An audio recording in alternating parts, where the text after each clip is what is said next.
വിശുദ്ധ കുർബാനയോടുള്ള തീക്ഷ്ണമായ ഭക്തിയുടെയും കമ്മ്യൂണിസ്റ്റ് അടിച്ചമർത്തലുകൾക്ക് മുന്നിൽ തളരാത്ത വിശ്വാസത്തിൻ്റെയും ഉജ്ജ്വലമായ പ്രതീകമാണ് ഹംഗേറിയൻ വൈദികനായ വാഴ്ത്തപ്പെട്ട ജാനോസ് ബെർണറുടെ ജീവിതം.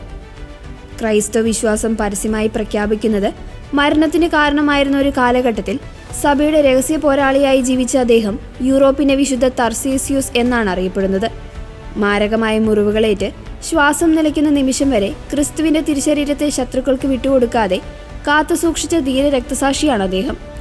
20-ാം നൂറ്റാണ്ടിൽ ഹംഗറി സാക്ഷ്യം വഹിച്ച ഏറ്റവും ക്രൂരമായ വിശ്വാസ പീഡനങ്ങളുടെ ഇരയായിരുന്നു അദ്ദേഹം.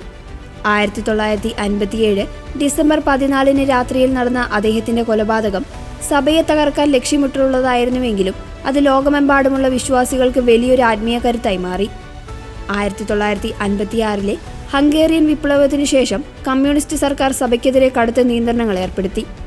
വൈദികരെ ജയിലിലടയ്ക്കുകയും മതപരമായ ചടങ്ങുകൾ തടസ്സപ്പെടുത്തുകയും ചെയ്തിരുന്ന ആ കാലത്താണ് ജാനോസ് ബെർണർ രഹസ്യമായി തന്റെ പൗരോഹിത്യം സ്വീകരിച്ചത്. യുവാക്കൾക്കിടയിൽ അദ്ദേഹത്തിനുണ്ടായിരുന്ന സ്വാധീനം ഭരണകൂടത്തെ പ്രകോപിപ്പിച്ചിരുന്നു. പലതവണ ഭീഷണികൾ ഉണ്ടായപ്പോഴും ദൈവത്തെ സ്നേഹിക്കുന്നവർക്കെല്ലാം നന്മയ്ക്കായി ഭവിക്കുമെന്നതായിരുന്നു അദ്ദേഹത്തിന്റെ മറുപടി. സംഭവ ദിവസം അർദ്ധരാത്രിയിൽ റാബാഹെറ്റഹലി എന്ന ഗ്രാമത്തിലെ പള്ളിമുറിയിൽ വിശ്രമിക്കുകയായിരുന്നു അദ്ദേഹം. ഒരു യുവാവ് ഓടിവന്ന് തന്റെ അമ്മാവൻ മരണാസന്നനാണെന്നും അന്ത്യകൂദാശ നൽകണമെന്നും ആവശ്യപ്പെട്ടു.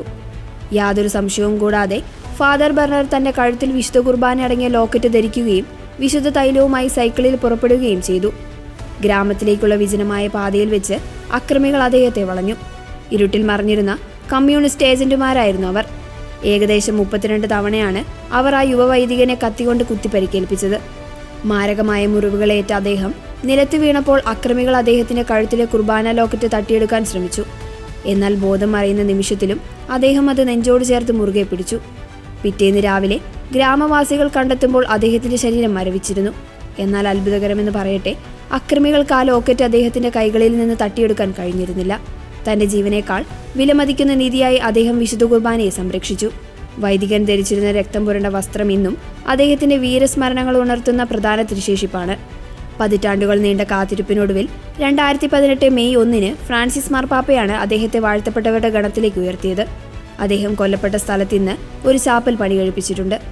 അവിടെ എത്തുന്ന ഓരോ തീർത്ഥാടകർക്കും വിശുദ്ധ കുർബാനയോടുള്ള സ്നേഹത്തിനു വേണ്ടി ഒരു മനുഷ്യന് എത്രത്തോളം ത്യാഗം സഹിക്കാൻ കഴിയുന്നതിന്റെ ജീവിക്കുന്ന സാക്ഷ്യമായി വാഴ്ത്തപ്പെട്ട ജാനോസ് ബെർണറെ കാണുന്നു.